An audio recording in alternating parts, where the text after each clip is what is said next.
Kahapon po, inihatid na sa Loyola Memorial Park ang labi ng broadcaster icon na si June Kitli Castro.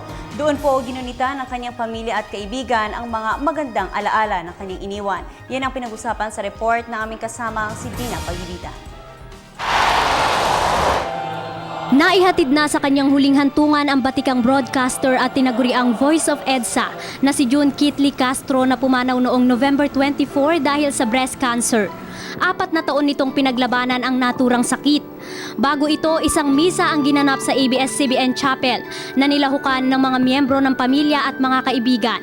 Sa isang video, ipinahatid naman ni Pangulong Benigno Aquino III ang kanyang pakikiramay at pagpapasalamat kay June dahil sa paglaban niya sa demokrasyang ating tinatamasa sa ngayon. Personal ding nakiisa sa misa at nakiramay si Vice Presidente Jejo Marbinay. Ayon sa kanya, katangi-tangi ang taglay na katatagan at pananampalataya sa Diyos ng broadcaster. So personally, ano po siguro yung victim niya na natutunan niya kayo?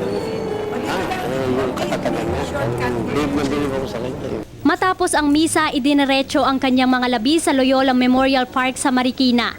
Dito bumuhos ang emosyon ng bawat miyembro ng mga kaibigan at kasama nito sa industriya. Dahil sa halos na magkasunod na pagkawala ng kanyang mga magulang, ang kanyang ama noong nakaraang taon dahil sa lung cancer, magpapahinga raw muna ang kanilang pamilya ayon sa anak ni June na si Diego. Bagamat pipiliting tanggapin, hindi raw alam ng pamilya kung paano pa ipagdiriwang ang darating na Pasko. I guess yung wishes ng parents ko is mag-take a break muna yung family. Kasi namatay si daddy and then we would bury him. They wanted to be together. So we had to go through that. Tapos sakit pa ni mami and then day in, day out sa hospital. And now, she's gone. Hindi rin alam ni Diego kung paano ipagdiriwang ang kaarawan bukas. I don't know. And then tomorrow is my birthday and then a lot of things happening. So I don't know how I'm going to celebrate anything. Binigyan ng huling pagkakataon ang lahat ng dumalo para masilayang muli ang kapamilya at kaibigan. Binuksan ang kanyang kabaong para naman ilagay sa bandang paanan nito ang abo ng kanyang pumanaw na asawa. Dahil sa natatanging kontribusyon sa demokrasyang tinatamasa ng bawat mamamayang Pilipino, binigyan ito ng full military honors.